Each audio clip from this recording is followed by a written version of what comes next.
Hello students, आज की bio की क्लास में हम चैप्टर 2 पढ़ाएंगे।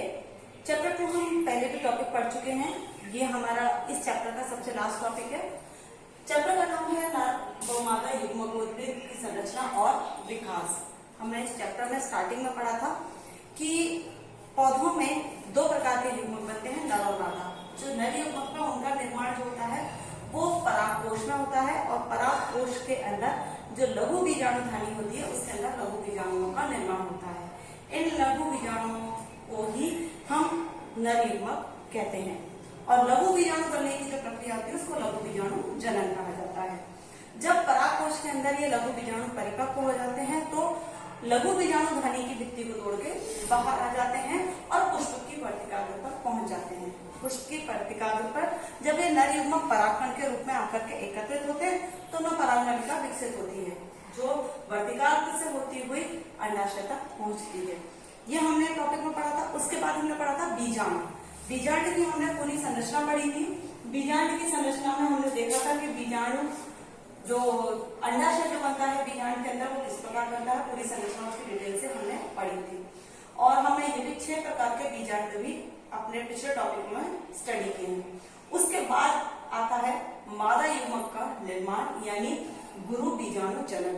गुरु बीजाणु जनन यानी मादा युग्मक के बनने की जो प्रक्रिया है उसको हम कहते हैं गुरु बीजाणु, क्योंकि बीजाणु को हमने क्या नाम दिया था, गुरु बीजाणु। ठीक है, गुरु यानी जहां पर अंडाशय की कोशिका का निर्माण होता है। अंडाशय की कोशिका जब बीजाणु का निर्माण होता है तो उसकी जो इपीथेलियम जो कोशिका होती है उसकी बाहरी एंडोथीशियम वाली कोशिका से कोई एक कोशिका निर्मित होकर के चपटी हो जाती है। उसके अंदर का जो जीव द्रव्य है वो गाढ़ा हो जाता है और गाढ़ा होकर के प्रसूतक कोशिका बनाता है। इस कोशिका को कहते हैं प्रसूतक कोशिका। इस प्रसूतक कोशिका की 2 भित्तियां हैं, 2 भागों में होती है, 2 भित्तियां हैं। इसको हम कहते हैं गुरु बीजाणु मात्र कोशिका, क्योंकि इसी से ही गुरु बीजाणु का निर्माण होगा। इसकी जो बाहरी वाली जो परत है इसको हम कहते हैं प्राथमिक भित्ति कोशिका, यानी इस कोशिका की बाहरी आवरण वाली जो सतह है उसको हम कहते हैं प्राथमिक भित्ति, क्योंकि ये बाहरी आवरण है और जो कोशिकाओं से मिलकर के बना हुआ है इसलिए हम इसको कहते हैं प्राथमिक भित्ति कोशिका। इसके अंदर जीव द्रव्य भरा हुआ गाढ़ा जीव द्रव्य है। उसके बाद वाली जो आपको ये कोशिका दिखाई दे रही है इसको हम कहते हैं भीतरी प्राथमिक बीजाणु जनन कोशिका। ये है इसकी अंदर वाली कोशिका। इसमें परिणत विभाजन होता है। इस परिणत विभाजन से ही दोनों का डिस्ट्रीब्यूशन होता है। अब यहाँ पर इस गुरु बीजाणु कोशिका की जो कोशिका है वो सिकुड़कर छोटी होने लगती है और बाहर का जो इसका जो पदार्थ है वो भी क्या हो जाता है, तरल हो जाता है। अब ये जो बाहरी भित्ति थी आपकी प्राथमिक भित्ति कोशिका, ये यहाँ पर डबल लेयर हो जाती है और इसमें अंदर की कोशिका में कोशिकीय विभाजन ना होकर के इसमें अर्धसूत्री विभाजन होता है। अर्धसूत्री विभाजन होने के कारण इसमें चतुष्क बनते हैं। अर्धसूत्री विभाजन आपने 11th में पढ़ा था कि अर्धसूत्री विभाजन में जब भी कोई कोशिका विभाजित होती है तो वो एक कोशिका से 4 कोशिकाओं का निर्माण करती है। 4 कोशिकाएं अब वो किसी भी रूप में विभाजित हो सकती हैं, ठीक है, या तो लघुवाद या परिणत किसी भी प्रकार से, लेकिन यहाँ पर इस कोशिका का जो विभाजन है वो इस प्रकार चतुष्क के रूप में होता है।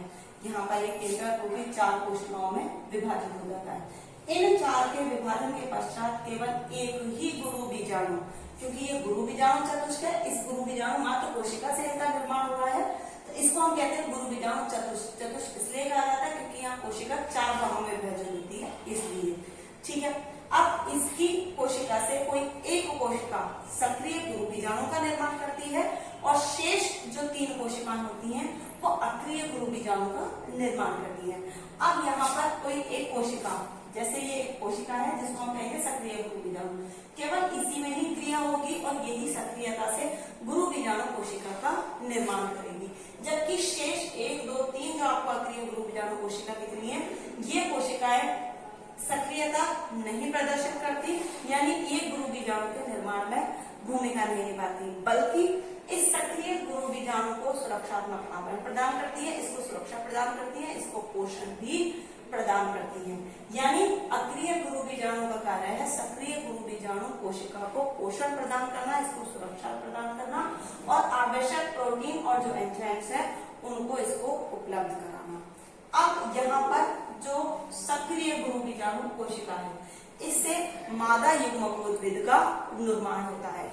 मादा युग्मकोद्भिद यानी फीमेल गैमेट, जिसको हम कहते हैं भ्रूणकोष। ठीक है, भ्रूणकोष आपको पता है, भ्रूणकोष यानी वो कोशिका जिसके अंदर भ्रूण का निर्माण हो रहा है। यहां तक आपको ये सक्रिय गुरु बीजाणु की जो प्रोसेस है वो पूरी समझ में आ गई होगी। इस प्रोसेस के दौरान यहाँ पर इस सक्रिय गुरु बीजाणु कोशिका के निर्माण के पश्चात यहाँ से इस केंद्रक से, जो यहाँ पर ये आपको संरचना दिखाई दे रही है, इस कोशिका से ही भ्रूण कोष का निर्माण होगा, क्योंकि भ्रूण का निर्माण यहीं पर हो रहा है, इसके अंदर है। ठीक है, अब यहाँ से ये कोशिका विभाजित होकर के, जिसमें यहाँ पर अभी पहले जो विभाजन हुआ था वो कौन सा था, अर्धसूत्रीय विभाजन, लेकिन अब जो विभाजन होता है वो होता है समसूत्रीय विभाजन। समसूत्रीय विभाजन यानी इसके समसूत्रीय विभाजन, इस कोशिका के समसूत्रीय विभाजन से यहाँ पर इस केंद्र से दो कोशिकाएं बन जाती हैं।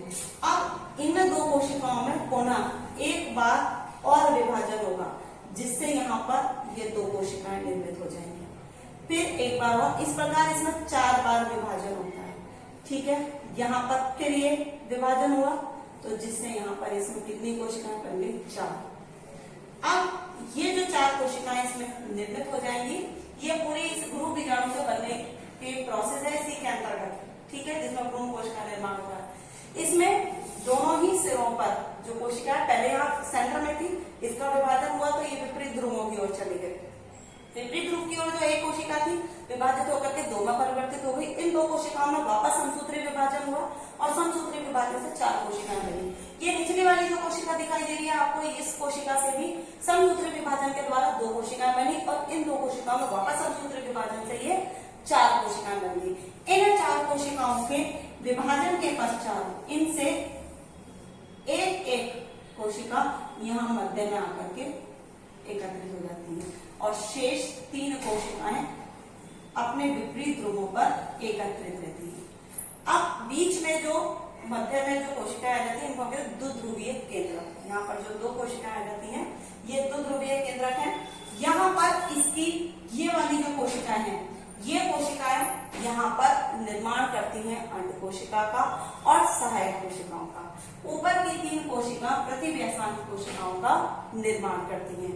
इस प्रकार यहाँ पर जो संरचना निर्मित होती है वो कुछ इन कोशिकाओं के विभाजन में इस प्रकार की संरचना निर्मित हो जाएगी। यहाँ पर ये अंड केंद्र कोशिका, यहाँ पर अंड समुच्चय होगा और ये है अंड कोशिका, ये द्विध्रुवीय केंद्र और ये प्रतिव्यासांग कोशिका है। ठीक है, ये 3 कोशिका होकर के प्रतिव्यासांग, ये सहायक कोशिका, ये अर्ध कोशिका, द्विध्रुवीय केंद्र और ये तंतु में समुच्चय।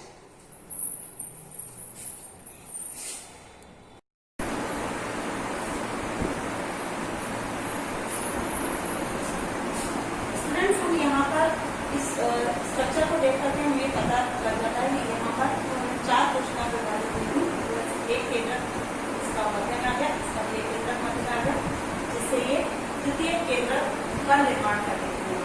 ये द्वितीय केंद्र मध्य में आकर के किसका निर्माण करता है, ध्रुवीय केंद्र। इसको हम ध्रुवीय केंद्र भी कहते हैं। और ध्रुवीय केंद्र और केंद्रीय कोशिका है, ये कहलाएगा ध्रुवीय केंद्र और ये कहलाएगी इसमें ध्रुवीय कोशिका। ठीक है, अब इसका जो पूर्ण रूप से जब निर्माण होता है तो ये कोशिका किस प्रकार से बनती है उसका मैं एक बार आपको डायग्राम ड्रॉ करके उसको समझा देती हूँ। ये जो कोशिका है, इस कोशिका का आकार अंडेनुमा होगा। यहाँ पर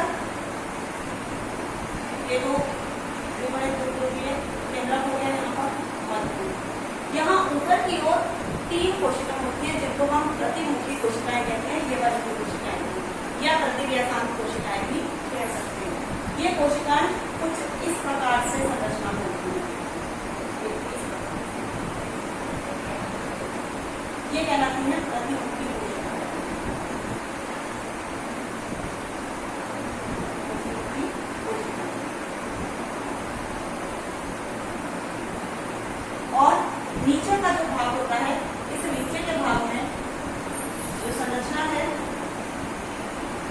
उसमें अंड भी दिखाई देगा आपको, अंड समुच्चय, और तंतु में संरचना भी इसके अंतर्गत दिखाई देगी। ये इन 3 कोशिकाओं से ही निर्मित होती है।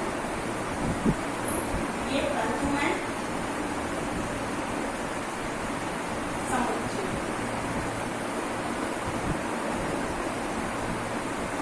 और ये अंड कोशिका, जिसको हम कहते हैं अंड। ये ध्रुवीय केंद्रक है, ठीक है।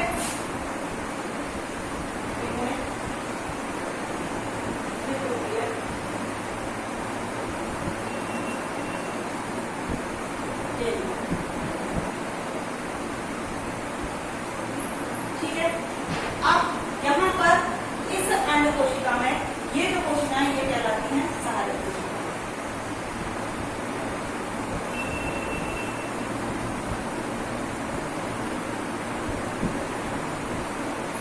इस मादा युग्मक के निर्माण के दौरान या भ्रूण के निर्माण के दौरान ये जो अंड कोशिका है, इस अंड कोशिका में ये सहायक कोशिका इसको पोषण प्रदान करती है, इसकी संरचना निर्माण में यानी विभिन्न क्रियाओं में सहायता प्रदान करती है।